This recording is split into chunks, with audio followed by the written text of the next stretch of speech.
नमस्कार, news capital express में आपका स्वागत है। बुलेटिन की शुरुआत करते हैं खास खबरों के साथ। जबलपुर के आधारताल आनंद नगर में स्थित अनुसूचित जाति जनजाति छात्रावास पूरी तरीके से जर्जर हो चुका है, जिसको लेकर वहां रहने वाले छात्रों द्वारा जमकर प्रदर्शन किया गया और छात्रावास को नए सिरे से निर्माण कराने की मांग जिला प्रशासन और प्रदेश सरकार से की गई है।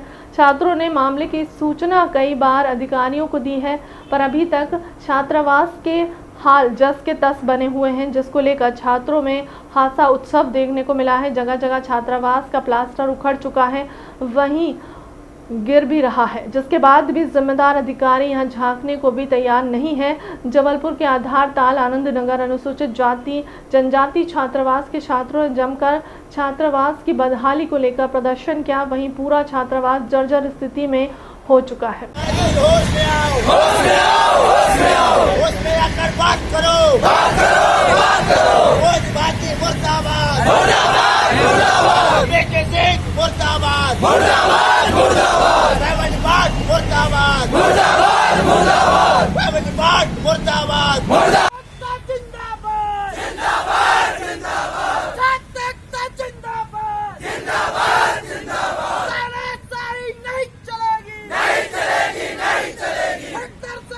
आधारताल छात्रावास के जो भवन जो अत्यंत जर्जर हो गए, 40 से 50 साल ऊपर हो गए हैं, उनके निर्माण की मांग हम लोगों ने समय समय पर प्रशासन स्तर से विभागीय स्तर से की है, जिसके लिए 3 से 4 बार शासन स्तर पर प्रपोजल भी जा चुका है।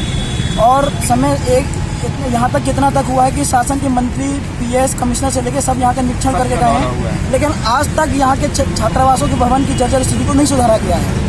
आप इस चीज़ को समझिए कि विगत 4 से 5 सालों में इतने छात्रावासों का शहर में निर्माण हुआ है, लेकिन उन छात्रावासों को कहाँ बनाया गया है? रामपुर के पीछे साइड बनाया गया है, कहीं खजूरी खिरिया के बाईपास बनाया गया है। अब आप सोचिए, अगर जिस बच्चे को यूनिवर्सिटी जाना है या होम साइंस जाना है या मान के चलिए महाकौशल जाना है, तो क्या बाईपास से या रामपुर से जा पाएगा? नहीं जा पाएगा। इस कारण से वो भवन बन के भी जर्जर हो चुके हैं। हमारी मांग थी कि आप यहाँ पे आधारताल परिसर में उक्त जमीन पर्याप्त मात्रा में आप यहाँ पे भवन बनाइए, यहाँ पे निर्माण करिए। तो हमको बार बार कहा जाता है कि नहीं, हम यहाँ नहीं बनाएंगे, तुम जो जाके रामपुर छापर में रहो, तुम जो जाके बाईपास में रहो। तो वहाँ से अगर हमको वहाँ अगर 20-25 किलोमीटर दूरी अगर जाके रहना है, तो फिर छात्रावासों में क्यों रहेंगी? शासन जो है छात्रावास व्यवस्था किस लिए बनाती है? ताकि छात्र जो है पैदल चल के अपने महाविद्यालय जा सके, उसका कोई खर्च ना हो। लेकिन शासन की उदासीनता देखिए कि लगातार उनको अवगत कराने के बावजूद जो है यहाँ का निर्माण नहीं हो रहा। आज सुबह का ही वाक्य है, रात का ही वाक्य है कि पूरे छत के पूरी की पूरी ग्रिल बन गई। अगर वो हादसा दिन में अगर हुआ होता तो किसी न किसी छात्र को जान से हाथ धोना पड़ता है। इस तरीके की अनियमितता निरंतर हो रही है, जिसको शासन जो है बिल्कुल नहीं देख रहा, उदासीनता बरतता है। आपका नाम? शुभम चौधरी, अध्यक्ष। चिकित्सा शिक्षा मंत्री विश्वास सारंग ने कहा, बीजेपी और कांग्रेस दोनों दलों के रविदास जयंती कार्यक्रम को लेकर मंत्री सारंग ने पलटवार किया है। हम भगवान रविदास की जयंती पहले से मनाते आए हैं। कांग्रेस को बड़ी देर से याद आई।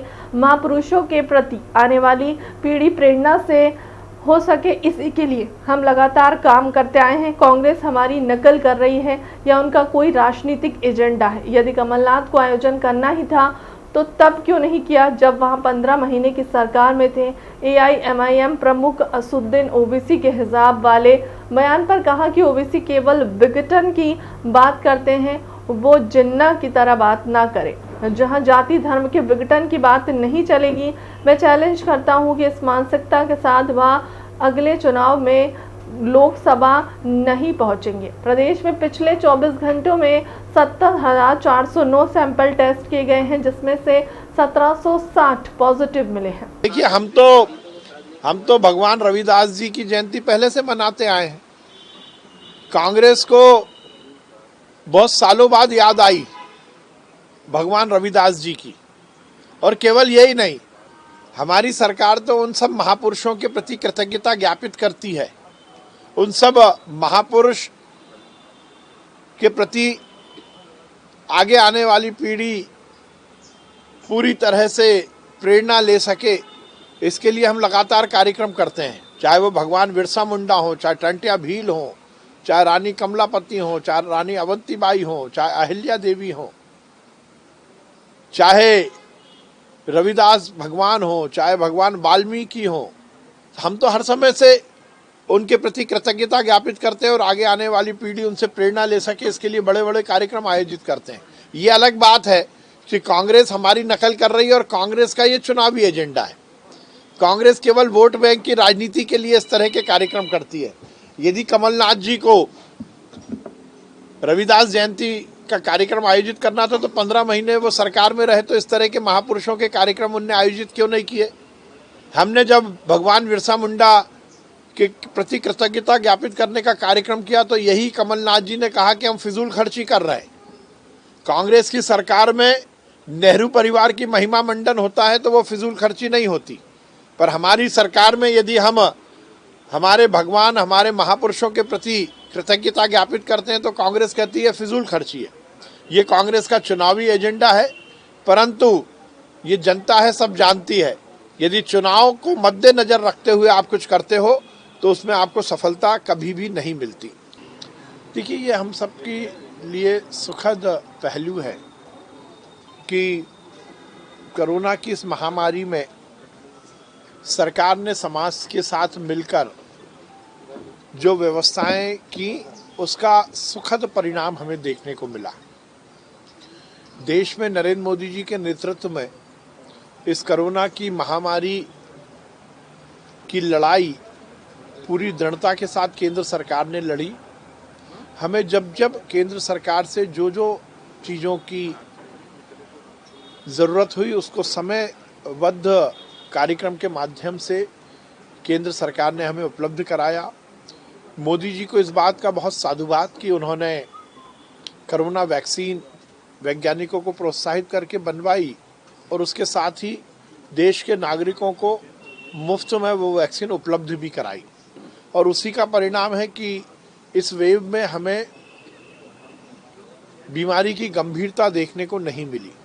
इसी तरह मध्य प्रदेश में शिवराज सिंह चौहान जी के नेतृत्व में हमारी सरकार ने कोरोना की लड़ाई को बहुत मुस्तैदी के साथ लड़ा, और चाहे स्वास्थ्य व्यवस्थाओं का सुदृढ़ीकरण हो या समाज को जोड़कर इस पूरी महामारी में जन आंदोलन बनाकर जन जागरण के माध्यम से लोगों की जान बचाना हो, इसका अद्भुत उदाहरण मध्य प्रदेश में प्रस्तुत हुआ है।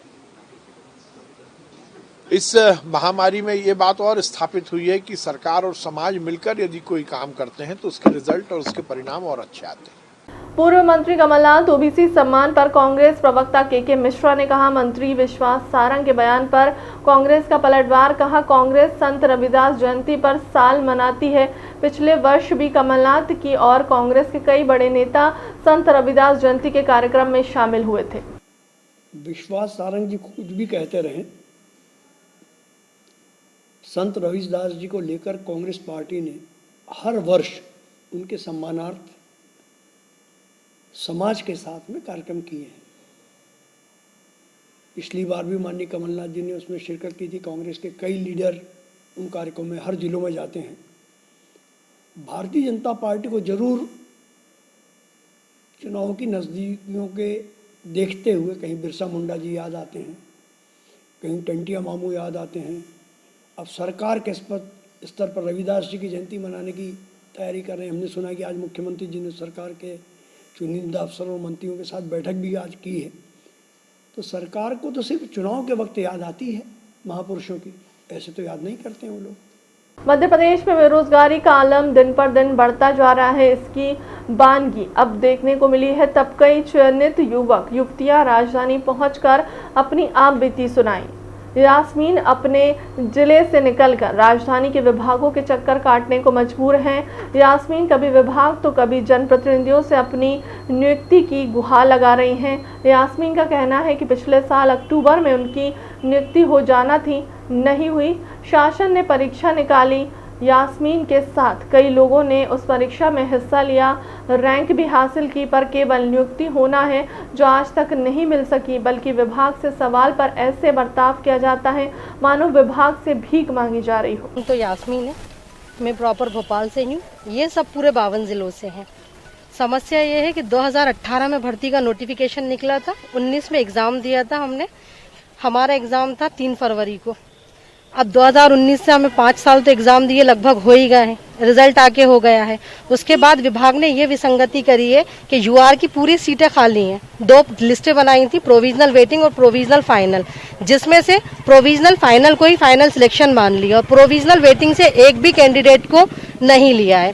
फिर प्रवर्ग चेंज के नाम पर यूआर की सीटें खाली कर दी हैं और अभी भी विभाग इतनी लेट लतीफ़ी दे रहा है कि उन्हें सिर्फ हमारी लिस्ट डालना और पोस्टिंग ऑर्डर डालना है। आधे घंटे का काम है, जिसको विभाग कुछ ना कुछ अपने मासूम बहाने बना के टाल रहा है। कभी सीएम पे टाल रहा है, कभी शिक्षा मंत्री पर विभाग टाल रहा है। मतलब विभाग इतनी लेट लतीफ़ी कर क्यों रहा है? और हम जहाँ भी जाते हैं वहाँ से हमें कोई संतोषजनक जवाब मिलता नहीं है। अब 5 साल में हमारी अंतर स्थिति क्या हो सकती है ये हम ही जान सकते हैं, हमारे अलावा और कोई नहीं जान सकता।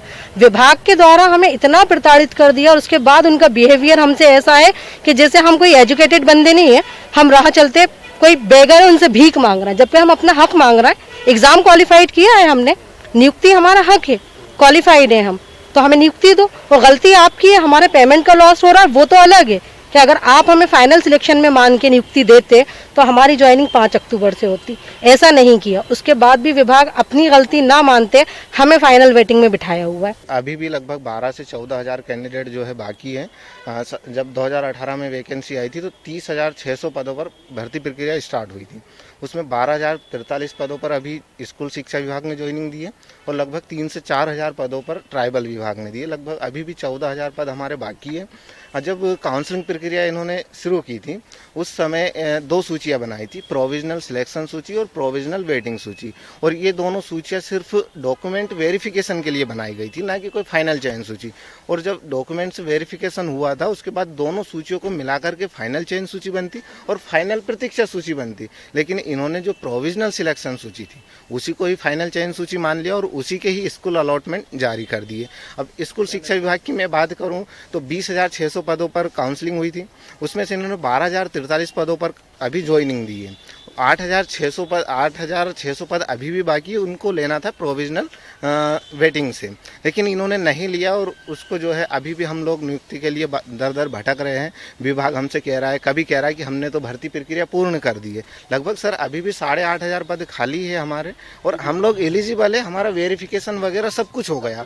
हम मान के चलते आपके पास पद नहीं है या हमारा वेरिफिकेशन या कुछ नहीं होता या हम लोग रिजेक्ट हो जाते या किसी भी कारण कुछ हो जाता तो हम मांग नहीं करते, लेकिन हम लोग क्लियर है, हमारा वेरिफिकेशन सब कुछ एक्सेप्ट हो चुका है। लेकिन अब विभाग शुरुआत में तो कह रहा था कि हमने 95% भर्ती प्रक्रिया पूर्ण कर दी है, लेकिन अभी कह रहा है कि हाँ लिस्ट तैयार है, ऊपर से ऑर्डर नहीं है। अब ऊपर से जी अमन मालवीय जी सीहोर से। प्रदेश में बेरोजगारी दर घटाने के लिए बीजेपी सरकार एक नई रणनीति पर काम कर रही है। इस नई रणनीति के चलते ही प्रदेश में बेरोजगारी दर घटकर 3.5% हो गई है। कांग्रेस ने कहा प्रदेश में मौजूदा समय में बीजेपी सरकार बेरोजगारी की सूची में अब उन्हें ही केवल सूबी में दर्ज कर रही है जो पूर्णतः बेरोजगार है। अब कोई अर्धकुशल बेरोजगार है या शिक्षित बेरोजगार है जो अपने जॉब से संतुष्ट नहीं है, अब ऐसे लोगों को बेरोजगार की सूची में सरकार नहीं दर्ज कर रही है। कांग्रेस ने सीएम शिवराज सिंह चौहान से गुहार लगाते हुए मांग की है कि केंद्र सरकार के बेरोजगार का जिस फॉर्मूले पर डाटा कलेक्ट करती है प्रदेश में भी ऐसा ही फॉर्मूला लागू होना चाहिए। बेरोजगारी का आंकड़ा घटाने के लिए मध्य प्रदेश सरकार ने एक नई हिकमत निकाली। पूरे देश में जब 11-12% से 22% तक बेरोजगारी का आंकड़ा चल रहा है तो मध्य प्रदेश में जो है 3.5% आंकड़ा चल रहा है। और इसमें हिकमत ये है कि मध्य प्रदेश सरकार 3 तरह से जो है आंकड़ा इकट्ठा कर रही है। आपके पास कोई अभी छोटा मोटा रोजगार है ये आपको बताना है, आप पूरी तरह से बेरोजगार हैं, आपके हाथ में कोई भी काम नहीं है तो आपको ये बताना है, और या आपकी कोई नौकरी लगी हुई है और आप असंतुष्ट हैं, उससे अच्छी नौकरी चाहते हैं तो आपको बताना है। तो जो पूरी तरह से बेरोजगार है उसी आदमी का आंकड़ा सामने आएगा, बाकी लोग इससे बाहर हो जाएंगे तो आंकड़ा अपने आप देश में सबसे नीचे पहुंच जाओगे आप। ये मध्य प्रदेश में चल रहा है। जबकि जो है शिक्षा के आधार पर जॉब की चॉइस के लिए बेरोजगारी और उसके प्रोफेशन के हिसाब से जो है बेरोजगारी की किया जाना चाहिए। दूसरा ये कि 6 महीने तक लगातार जिस आदमी के पास पूरी तरह से कोई काम नहीं है, उसकी गिनती रोज बेरोजगारों में हो रही है, जिससे जो है ये आंकड़े नीचे घटते जा रहे हैं। मध्य प्रदेश सरकार को जिस तरह से बाकी राज्यों में और राष्ट्रीय स्तर पर इनका आकलन होता है, उस आधार पर इसका डाटा तैयार करना चाहिए और इनके लिए रोड मैप तैयार करना चाहिए कि किस तरह से इनको रोजगार दिया जा सकता है। आज बेरोजगारों की संख्या अपार है। एक तरफ सरकार कह रही है कि 3.5% हमारे यहाँ बेरोजगारी है और दूसरी तरफ जो है 1,21,00,000 लोग 5 महीने में श्रम पोर्टल पर रजिस्टर हो गए। ये मध्य प्रदेश की सरकार को आईना दिखाने के लिए काफ़ी है। केंद्रीय गृह मंत्री अमित शाह पहुंचे दतिया एयरपोर्ट पर। प्रदेश के गृह मंत्री डॉक्टर नरोत्तम मिश्रा ने की अगवानी। केंद्रीय मंत्री अमित शाह ने पीताम्बरा मंदिर में पूजा अर्चना की। भोपाल मध्य प्रदेश के गांव में इन दिनों किसान खुशी का उत्सव मना रहे हैं। किसानों के चेहरे फिर खिल उठे हैं। गांव में किसान मिठाई बांटकर, पुष्प वर्षा और ढोल नगाड़े बजाकर उत्सव की तर्ज पर प्रधानमंत्री नरेंद्र मोदी, मुख्यमंत्री शिवराज सिंह, केंद्रीय मंत्री नरेंद्र सिंह तोमर और कृषि मंत्री कमल पटेल को धन्यवाद देते हुए जश्न मना रहे हैं। गांव के किसानों का इस तरह उत्सव मनाने के पीछे की वजह है प्रधानमंत्री फसल बीमा योजना के अंतर्गत उन्हें मिली बीमा राशि और मुख्यमंत्री शिवराज सिंह चौहान और कृषि मंत्री कमल पटेल की जोड़ी। मध्य प्रदेश में किसानों के ऊपर कोई भी संकट आता है तो संकट मोचन की मुद्रा पर मुख्यमंत्री शिवराज और कृषि मंत्री कमल पटेल की जोड़ी को तपाक से अपने बीच में पाते हैं। रामदास शर्मा बेड़ागर किसान आदमी है। हमको कमल पटेल मुख्यमंत्री जी ने राहत राशि देने में बहुत सहयोग करा। के बाद में हमने सब जनता ने मिलके बहुत प्रसाद खाया, मिठाई खाई और उसके बाद में धन्यवाद देता हूँ। हम पंचायत रेटा खुर्द का इस्माइल खान का रहवासी हूँ, किसान भी हूँ। तो हमारे माननीय जी कमल जी ने राशि जो डाले बीमा राशि, हम सब ग्राम पंचायत रेटा खुर्द के किसान सब खुश हैं और हम यहाँ चौराहे पे, बेड़ागढ़ की चौराहे पे मिठाई खिला के सबको धन्यवाद देते हैं और शिवराज जी को भी धन्यवाद देते हैं। सत्यनारायण माली, वार्ड नंबर 21, ग्राम बेड़ागढ़। माननीय श्री कमल पटेल जी एवं माननीय श्री शिवराज सिंह जी चौहान ने जो बीमा राशि डाली है, उससे हम सभी किसान बहुत प्रसन्न हैं, बहुत खुशी है। हम उनका आभार व्यक्त करते हैं कि सभी किसानों की मदद की उन्होंने कोरोना काल में। आज आप यहाँ क्या कर रहे थे? आज अभी हम जो ये बीमा राशि जो आई है, इसका सभी किसान मिलके मिठाई, मतलब एक दूसरे का मिठाई खिला के हम धन्यवाद कर रहे थे। क्या मैसेज देने पाते हो आप शिवराज जी और कमल जी को? यही मैसेज देना चाहेंगे कि आगे से और किसानों के लिए बहुत अच्छे कार्य करें, जो कि मतलब किसी भी तकलीफ नहीं हो। 11 फरवरी को गोरा बाजार थाना क्षेत्र तिलहरी में बैंक ऑफ महाराष्ट्र के एटीएम के कैश वैन को निशाना बनाते हुए दिन दहाड़े डकैतों ने जहां 4 कर्मियों को गोली मारकर लूट कांड को अंजाम देते हुए कैश पेटी में रखे 6 लाख रुपए की लूट कर फरार हो गए, जिसमें से एक कर्मचारी की मौत हो गई, वहीं 3 अन्य घायल हो गए हैं। वहीं डकैतों को पकड़ने में आईजी उमेश जोगो ने 30,000 का इनाम घोषित किया है, जिसको लेकर एसपी सिद्धार्थ बहुगुणा ने बताया कि एटीएम कैश लूट कांड में फरार हुए आरोपी की गिरफ्तारी को लेकर 150 से अधिक फोर्स लगाई गई हैं, जहां वे शहर और शहर के बाहर आरोपियों की पतासाजी में जुटी हुई है। वहीं सीसीटीवी फुटेज के आधार पर भी आरोपियों की पहचान के प्रयास किए जा रहे हैं। एटीएम लूट की बहुत ही करीबन 150 लोग की जो हमारी फोर्स है वो एटीएम लूट की विवेचना में लगी है और एडिशनल एसपी हमारे तीनों करीबन 5-6 सीएसपी और काफ़ी हमारा जो फोर्स है इसकी विवेचना में लगा है और सूक्ष्म से सूक्ष्म जांच इसकी हो रही है। पूरे रूट जिससे वो आए हैं उसको खंगाले जा रहे हैं, सीसीटीवी फुटेजेस पूरे खंगाले जा रहे हैं। टेक्निकल रूप से भी इसकी संपूर्ण जांच हो रही है और संदिग्धों की भी जो भी हमें फुटेज मिले हैं उसकी पहचान हेतु भी हमने टीम पूरी लगाई हुई है, तो पूरा मेहनत कर रहे हैं, आशा है जल्दी ही खुला। सर ड्राइवर की कुछ समझ में आ रही है? अभी तक तो ऐसा नहीं समझ में। और सर ये कितना जो कैश था अभी तक उसमें असमंजस बना था, कितना कैश ये? अभी फिलहाल 6 लाख की अभी इसमें जानकारी है। आगे अगर बैंक की तरफ से कुछ ऐसा कम्युनिकेशन आएगा तो उस पर करेंगे। कल गोरा बाजार थाना क्षेत्रांतर्गत तिलहरी में जो बैंक ऑफ महाराष्ट्र की शाखा है वहीं पर एक एटीएम बूथ भी है। 2 अज्ञात बदमाश मोटरसाइकिल से वहां पर गए थे और जब कैश वैन के लोग वहां पर एटीएम में कैश डालने के लिए जा रहे थे। उसी दौरान आर्म्स फायर करके उन्हें घायल किया था और उनके हाथ में जो कैश पेटी थी वो लूटकर फरार हो गए थे। इसमें अभी तक 2 अज्ञात बदमाशों का होना पाया गया है और हम लगातार इन अज्ञात बदमाशों की तलाश कर रहे हैं। अभी तक हमारी साइबर की टीम, क्राइम ब्रांच की टीम और स्थानीय पुलिस की टीम, ये इनकी 5 टीमें लगातार अज्ञात बदमाशों को तलाश कर रही हैं और आसपास के जिलों से भी जानकारी ली जा रही है।